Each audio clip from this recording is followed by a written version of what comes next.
Bien, amigos televidentes, tal y como habíamos anunciado, tenemos con nosotros al economista Wayne Kammer.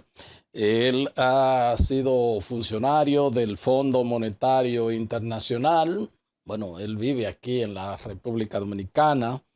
Es un consultor, por supuesto, en materia de asuntos económicos. Siempre les doy un seguimiento de sus comentarios, de sus análisis de la economía dominicana, economía internacional por las redes sociales, y tenía sumo interés en entrevistarlo, y bueno, pues aquí ya se me ha dado esta gran oportunidad, así es que le agradezco de corazón. Saludos, Wayne, y qué bueno que me acompañe. Saludos, Héctor. Un placer estar contigo hoy. Espero que vamos a discutir de temas un poco calientes. Sí, un poco caliente, así mismo es.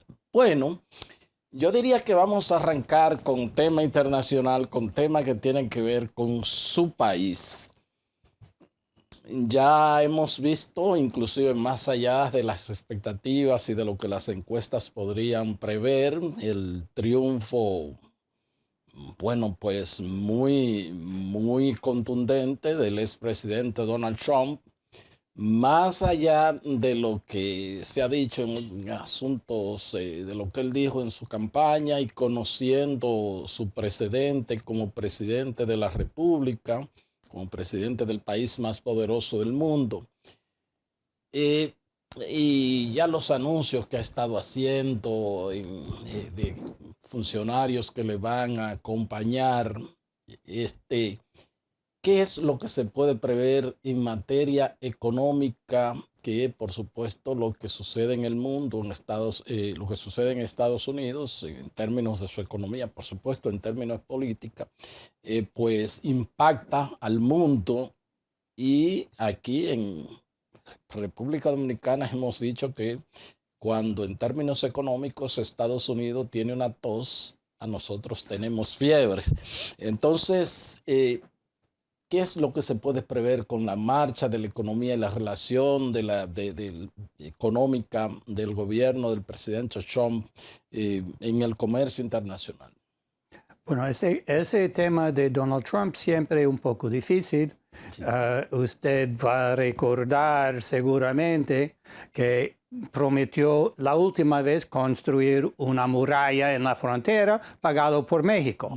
Ese muralla no existe. Sí. Pues siempre es difícil separar lo que realmente va a hacer de lo que dice. Es la primera cosa, hay que andar con prudencia y también interpretar lo que dice. Dice, yo voy a cerrar el Departamento de Educación. ¿Qué es el Departamento de Educación? Primero, es el organismo que maneja más de $1 billones, más de $1 billón de dólares de préstamos estudiantiles. Es la función más importante del departamento. ¿Qué van a hacer con eso? Transferir al Tesoro. ¿Cuál va a ser la diferencia? También es que dan financiamiento a las escuelas pobres, financiamiento a los programas para discapacitados. ¿Van a cortar esos o no? Y todo eso tiene que pasar el Congreso. Y si no Donald Trump, los congresistas van a tener que anticipar las próximas elecciones. Y pues vamos a ver cómo se desarrolle los temas que está abordando ahora y cuál es la sustancia detrás. Ese asunto de política comercial. Los aranceles. Una alza de 60% sobre los bienes chinos, con 20% sobre todos los demás. Tenemos un tratado, primero con Estados Unidos, ese DRCAFTA. ¿Qué va a hacer con esos tratados? Primero. Segundo, si hace eso, ¿qué va a pasar? Él piensa que de una vez las fábricas van a abrir en Estados Unidos. Los que tienen fábricas en China van a moverse a Vietnam, a la India, etc. Y dice que son los países productores, que van a pagar. Va a ser el consumidor americano. Cuando los precios comienzan a subir, ¿qué va a pasar? ¿Va a mantener esa política? Lo dudo. Porque escucha, por lo menos a su gente. Y su gente están, como la gente de aquí, de todo el mundo, tiene harta de la inflación. Y es una de las razones principales que los gobiernos en el mundo mayormente han perdido sus elecciones recientes. Inglaterra, Francia, Estados Unidos, etc. Pues hay que ver. ¿Cómo no? Por ejemplo, se ha llegado a plantear ahora la designación de Elon Musk para eficientizar el gobierno, las cosas que se van a quizás reducir la burocracia. Se ha llegado a hablar hasta inclusive de probablemente eliminar la reforma federal. Son de las cosas que se han llegado a comentar. Esas cosas en la práctica van a ser muy difíciles, ¿verdad? Muy difícil, sí. La Reserva Federal tuvo mucho éxito en mantener el dólar estable, inflación bajo. La pandemia fue algo excepcional del lado de suministro de bienes, no es la misma cosa. Y manejar la economía no es para aficionados como Donald Trump. No, no es así que se maneja seriamente las cosas. Y él está allá para él mismo. Y hay que ver que Elon Musk es el segundo hombre más imprevisible que podría nombrar. Vamos a ver la autoridad primero que va a tener, porque tiene que, supongo, trabajar a través de órdenes presidenciales. Y cuál es el asunto de las reglas de conflicto de interés, como él es contratista enorme del gobierno. ¿Él va a eliminar los contratos con Starlink? No pienso. Pues hay muchas cosas que hay que ver. Y yo dudo que el equipo de Trump realmente ha pensado qué van a hacer. Hasta Trump estaba comenzando a quejarse de fraude electoral antes de que se dio cuenta que iba a ganar él. Pues creo que fue una sorpresa aún para él que ganó. Pues, por ejemplo, en Pensilvania él habló de un fraude colosal y terminó ganándola. Sin embargo, y eso lo conversamos por teléfono, los mercados han reaccionado, incluyendo Wall Street, han reaccionado de manera muy positiva a su victoria. No hay ningún escepticismo, lo que implica que no se ve ningún riesgo a futuro en el manejo de la economía en su gestión. Bueno, el gran riesgo fue si Donald Trump había perdido, íbamos a ver un conflicto grave, acusaciones de fraude electoral y aún más incertidumbre que fue lo que vimos hace 4 años. Creo que con la victoria de Trump todo es esperanza.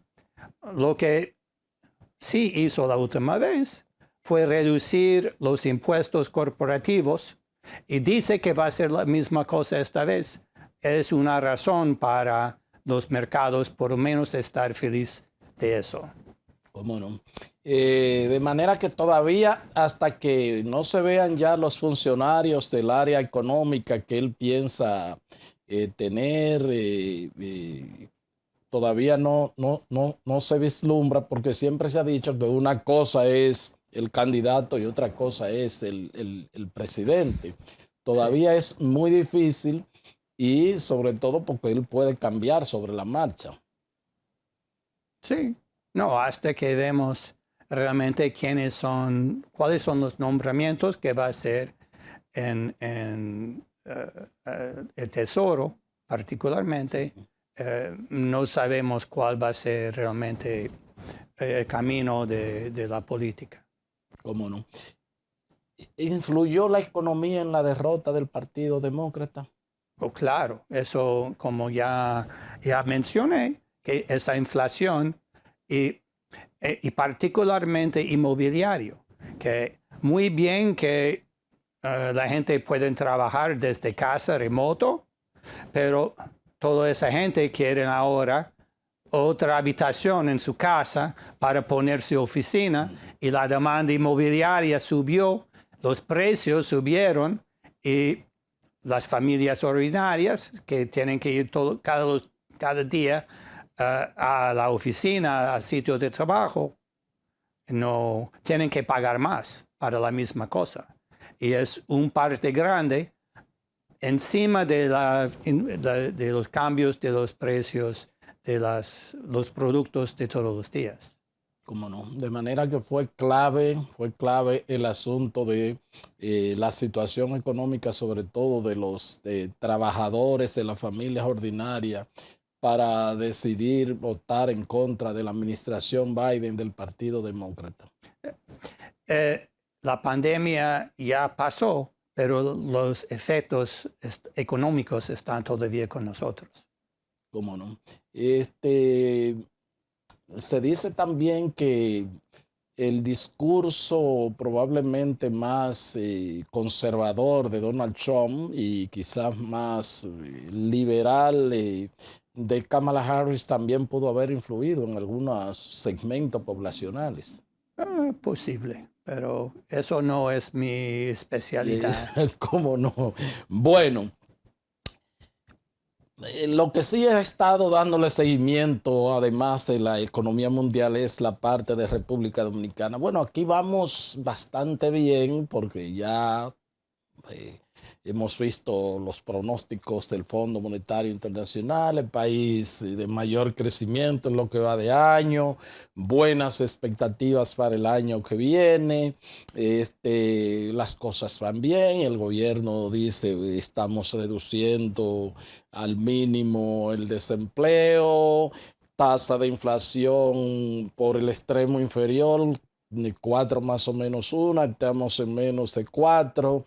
Las cosas están a pedir de boca, entonces esta economía va muy bien y puede ser un ejemplo del mundo entero. ¿Qué es lo que usted puede ver en ese sentido? Bueno, tú puedes tomar cualquier periodo de 15 a 20 años, desde 1950, cuando comenzó las cifras de PIB, hasta hoy, y el promedio es 5 punto algo. Es algo que todo el mundo sabe. ¿Qué va a ser crecer? Yo no tengo que estar en el Fondo Monetario para tener previsión de 5% para este país. Pero no es nada automático. Que la expectativa ayuda mucho a la realización. Pero eso no es garantizado y hemos visto variaciones, algunas crisis, y lo que vimos en el inicio de 2023 con las tasas de interés alto, de política monetaria cerrada, que la economía comenzó a pararse y ya tuvimos crecimiento de nada, el mercado inmobiliario sin actividad y de una vez, aparentemente, el Banco Central en su reunión de la Comité de Operaciones de Mercado Abierto decidió abrir todas las llaves al mismo tiempo, bajando tasas de interés, préstamos subvencionados, etc. Y que de una vez la economía recuperó. Pero el juego de política monetaria es difícil y para proteger sobre todo tasa de cambio, después de semanas, el Banco Central comenzó a retirar esa liquidez y cuando estábamos en inflación de 8%, realmente la tasa de política monetaria fue de como 5,5 o aún menos, hasta 8.5 para frenar inflación y proteger el peso. ¿Qué pasó? No fue suficiente. Lo que vimos en finales de 2022 fue que el Banco Central tuvo que seguir sacando liquidez. Vimos el peso caer como noviembre y diciembre, como 3-4% en 2 meses, y tuvo que cerrar más. Pero el Banco Central no quería anunciar tasas aún más elevadas. Lo que hicieron fue sacar liquidez sin cambiar la tasa de política monetaria. Esa tasa fue supuestamente el centro de un corredor de tasas de interés, con las facilidades permanentes, en este caso de expansión, que estaba a 9% y quedó a 9%, pero en el mercado las tasas siguieron porque el Banco Central no quería señalar tasas más elevadas. Y desde ese entonces, las tasas han variado, que bajaron como 2% en el mercado después de las acciones de fin de mayo del año pasado, pero subieron de nuevo. Pero el vínculo entre la tasa de política monetaria y las tasas de interés, las condiciones monetarias, no está ya desde casi 2 años. Y eso es algo un poco extraño. El Banco Central sigue publicando cambios de tasa de política monetaria, condiciones en el mercado, etc. Pero esa tasa no tiene ninguna función en la economía dominicana de hoy. Porque evidentemente la reducción de la tasa de política monetaria del Banco Central no está impactando en el mercado financiero. O sea, la gente se queja, los sectores productivos, de que esas tasas no han tenido una disminución que guarde relación con esa política. Eso puede ser una señal, entonces, hasta podría preocupar que ya esas medidas del Banco Central no se reflejen en el mercado del sistema financiero. No, porque las medidas que son solamente tasa de política monetaria y las facilidades permanentes no se utilizan. Hay cantidades pequeños, pero pequeños, que para dar la impresión que están haciendo cosas, pero la tasa interbancaria es como 12%, y estamos donde 6%, yo no sigo aún ahora, pero como 6%, que debe ser para 7. Un banco debe poder sacar dinero del Banco Central a 7, pero no puede, tiene que ir para 12 en el mercado interbancario. Al lado del Banco Central es una de las, casi una ley de economía, que tú puedes tener el tipo de cambio que tú quieres, o tú puedes tener la política monetaria que tú quieres, pero tú no puedes tener los dos. Y yo pienso que para la mayoría de dominicanos están más enfocados en esa tasa de cambio. Y eso es lo que el banco está protegiendo ahora, que ya vemos que aún con estas tasas hay problemas, que se dice que no se puede comprar en los bancos, que historias de que el Banco Central llama a los bancos comerciales, no cambia su tasa. Es algo que no es la primera vez que eso pasa, de tiempo en vez, cuando los flujos de divisas no son al nivel. Y sabemos que es el momento de importar todos los productos para las fiestas de fin de año. Sabemos que es temporada baja turística, pues Y hasta con todas estas lluvias, supongo que los dominicanos al extranjero están viendo, tal vez no ahora, más tarde.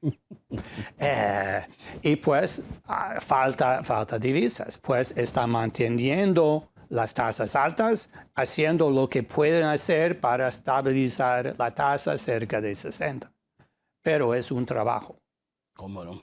Bueno, pues yo solicito el permiso de Wayne Cambra. Él es economista, ha sido funcionario del Fondo Monetario Internacional. Vamos a un corte y ya regresamos con la parte complementaria de la entrevista.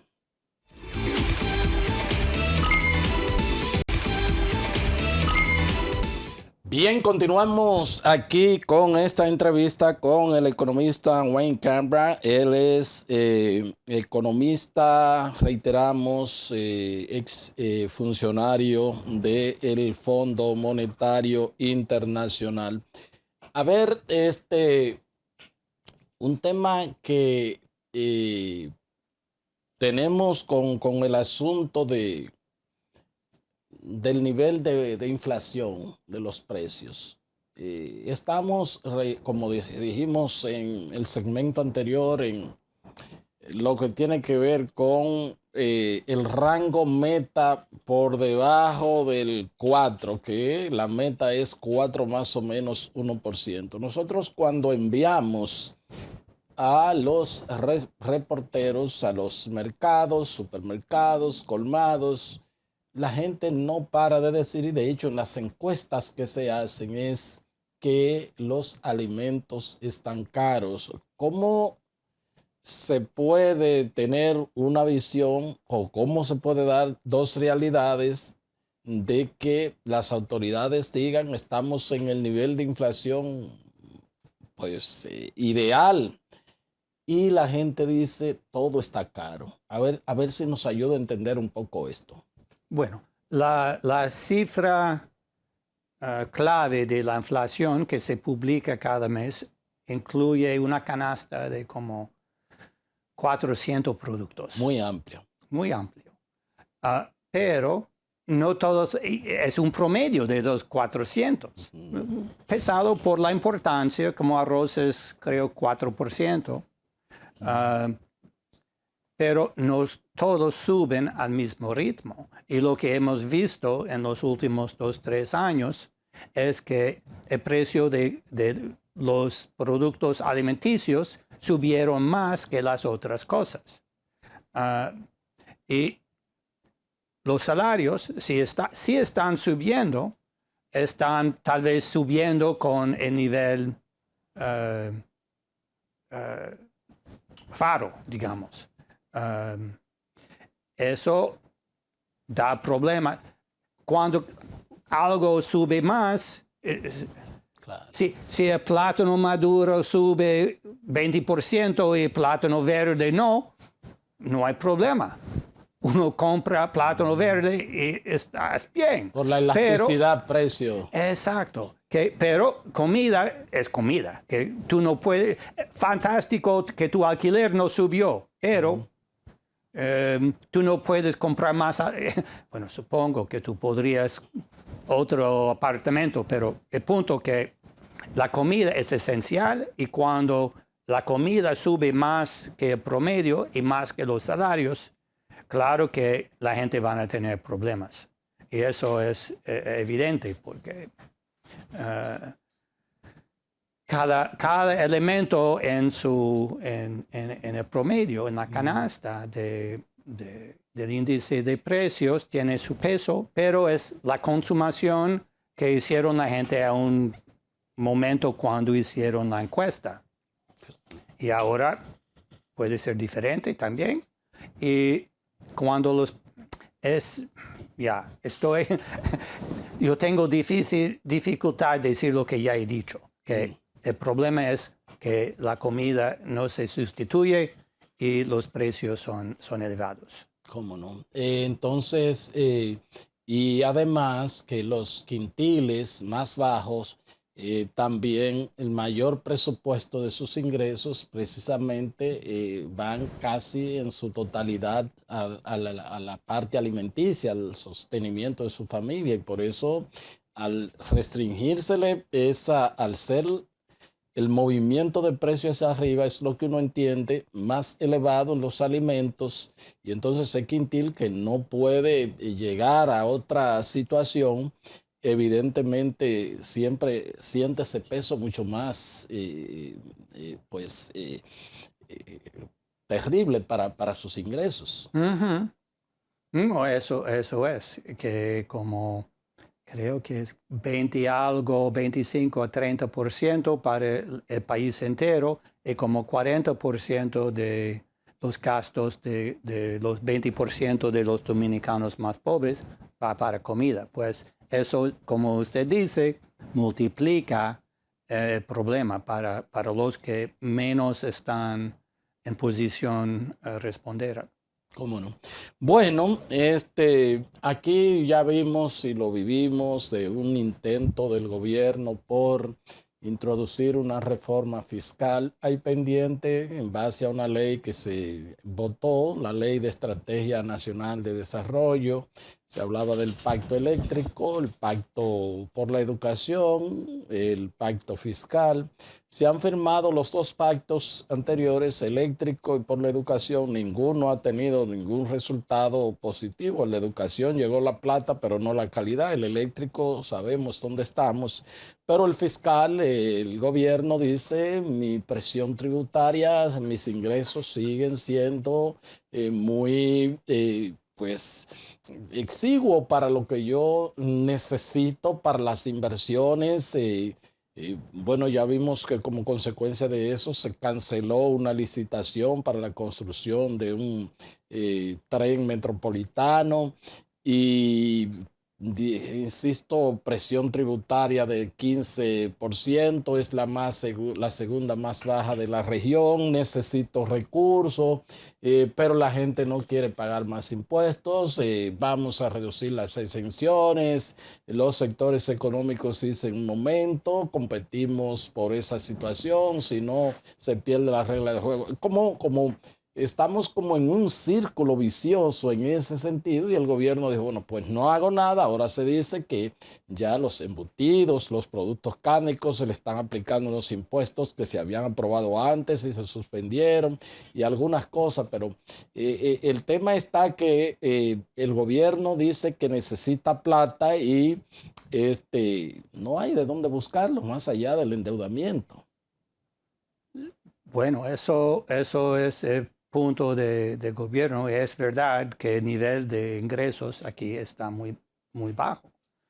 Pero si tú mires las tasas, 18 de ITEBIS, 20, hasta 25 para personas físicas, 27 para compañías y todos los otros. Sobre la renta. Sí, sobre la renta, sí. Y todos los otros impuestos, que eso es el nivel de imposición de un país europeo, con servicios sociales fabulosos, etc. ¿Qué pasa? Que ese dinero no viene. Eso es el problema de la evasión. Que si todos pagaron, podríamos cortar la mitad de la tasa. Podríamos volver a 12% de ITEBIS, que es más razonable. Pero esto siempre ha sido el problema. Y la gente es tan completamente razonable decir, no. Primero comienza a colectar allá. Y después podemos discutir aumentar aún más los impuestos que estamos pagando nosotros. La otra parte es la reforma del gasto público, que en la propuesta del gobierno dijeron varias cosas que parecieron, bueno, supuestamente iban a economizar 25 mil millones, pero fusión de economía con Hacienda, ¿cuánto realmente eso va a economizar? Y eso va a ser hasta el próximo gobierno, cuando el nuevo presidente, no, yo quiero 2 ministros económicos y se para de nuevo. 20 legisladores, que todo el funcionamiento, había un poco de economía para reducir esos 20 representantes en el Congreso, pero la suma no va a ser importante. Lo que ellos presentaron como su esfuerzo no convenció a la gente. Eso es cierto. Y sin las 2 otras partes de la ecuación, eso no va a venir con esa reforma fiscal. Yo apoyo al 100% aumentar impuestos para dar servicios que necesitan el pueblo dominicano. Pero después de las 2 otras cosas. Y también esa cosa de evasión tiene 2 caras, porque el tratamiento del contribuyente por la DGI a veces no realmente no está a nivel. Que ellos dicen, usted debe tal y tú no tienes manera de reaccionar. Tú puedes ir a reconsideración, que es otra parte del mismo DGI. Así es.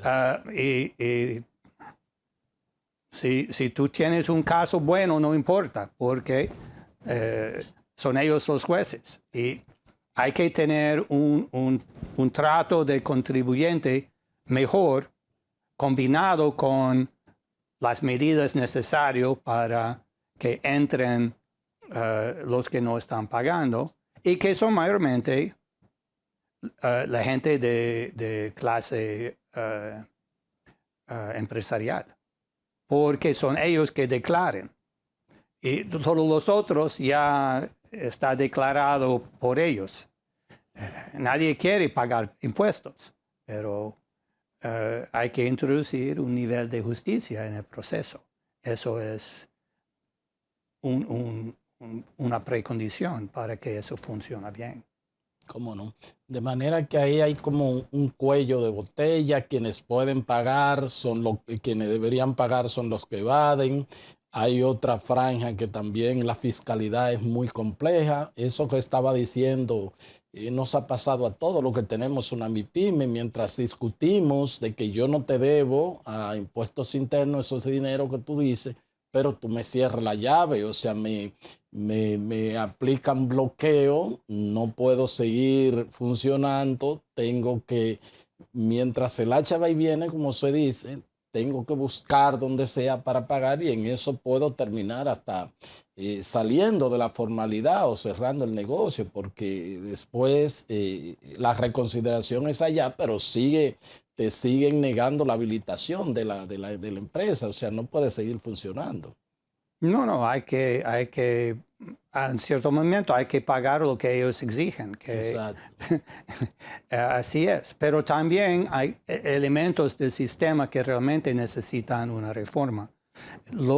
Para formalizar la economía, todo debe pasar por el banco.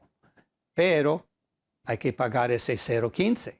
En todos los transferencias, hay muchas cosas que hasta yo mismo hago cosas en efectivo para evitar el 0.15 cuando es un monto significativo. Eso es como un autogolpe. Pero hay otros aspectos, eso es obvio, pero hay otros aspectos, como usted dice, que deben mejorar. Y hay ayuda disponible de la comunidad internacional para ayudar, si ayuda sea necesario. Que creo que fue el BID que estaba ayudando la DGI para prepararse a atacar a la evasión. Según lo que dijo recientemente Magín Díaz, esa gente no está ahora. Hay que comenzar de cero a formar a la gente a luchar contra la evasión. Ya, si hay que recomenzar, hay que recomenzar. Ya.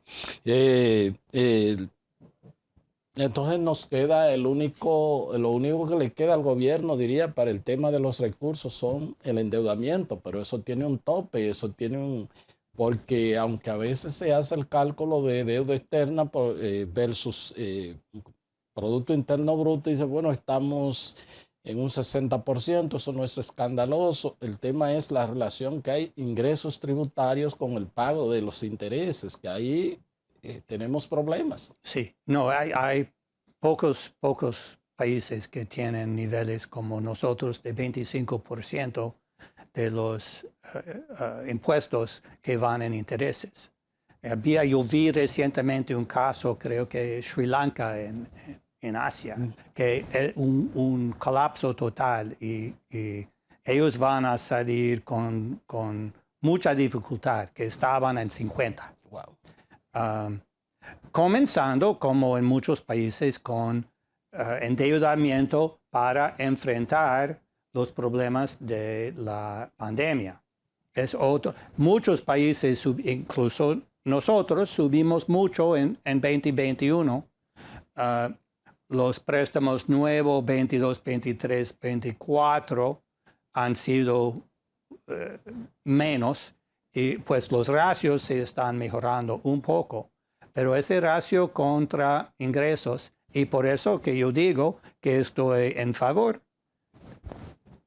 si se hace algo con los gastos, especialmente el sector eléctrico, que es un desperdicio, y educación también, porque como saben todos, los resultados no son a nivel tampoco de las comparaciones internacionales, que estamos como casi el último. Pero con eso podríamos tener... Y el tema de la evasión. Exacto, evasión y calidad de gasto son las dos cosas que tienen que ir antes pero si eso funciona, estamos más o menos bien, se puede decidir. Estábamos durante la dictadura a 25% del PIB de presión fiscal, más otras presiones, contribuciones voluntarias a diferentes fondos de la primera familia, pero los dominicanos estaban pagando más a un momento pasado. En la dictadura se pagaba más. Se pagaba más. Evasión podría ser una decisión fatal en esos días. No es que estoy para volver allá, pero simplemente decir, es útil la historia, ver, bueno, ¿qué vino antes? Que en los 90 estaba 6% del PIB para salarios del gobierno y 6%, 6 punto algo para infraestructura, inversión, que eso es algo que falta. También se necesita más inversión. Ahí estamos hablando de la calidad del gasto público. Ya. Sí, y la composición. Y la composición versus gasto corriente versus gasto de capital, que evidentemente el gasto corriente se ha disparado. Y dentro del gasto corriente hay varias categorías que es lo que llamo gastos políticos, que son las publicidades, que puestos, botellas, que beneficios para los altos funcionarios. Eso pensiones todo, que no se justifican. Pero es un bloque de gastos y yo es un gasto político. Es lo que entiendo que la gente más está reclamando, que economías allá. ¿Cómo no? Porque el tema, por ejemplo, de la evasión en sentido general, vi un análisis que hizo Andy Dawarri y hablaba de que hay un 8% del PIB, o sea que eso es, no sé si vio el artículo que escribió más reciente, me parece que fue eso, lo que implica que si nosotros estamos necesitando algún 3% con la reforma, 2, 3% más o menos, con la mitad de esa de la evasión pudiésemos resolver sin tener que aplicar la reforma según esos cálculos. Bueno, depende, es una decisión del pueblo dominicano qué tipo de país quieren. ¿Quieren que el gobierno pague seguro de desempleo? Esta lucha para la reforma laboral se resuelve fácilmente si el gobierno dice, no, y vamos nosotros a pagar. Y eso sería, creo, una cosa excelente, porque los empleadores se sienten bloqueados con gente porque tendrían que pagarles para irse. Okay. Y eso no, pues ellos se van y hay un seguro. Esto sería excelente. Pero hay muchas cosas que se podría hacer con ese tipo de dinero que no se puede imaginar hoy con los recursos limitados que tiene el Estado. Ok, de manera que usted favorece que en el tema este de la cesantía pudiese ser sustituida por un seguro de desempleo. Eso sería así, creo, mucho mejor.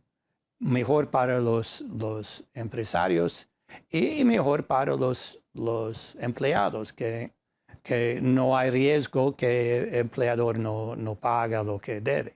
¿Cómo no? Y entonces también eso podría en algún modo disminuir un poco hasta la informalidad, porque si ya eso puede ser una carga laboral para las MIPYMES, que mejor se quedan en la informalidad, así podría comenzar a formalizar. Pues ese es otro tema que tenemos, 55, 56, 57% de la economía en la informalidad, y sobre todo los empleos que tampoco tienen la calidad porque, bueno, no tienen la seguridad social y todas esas cosas.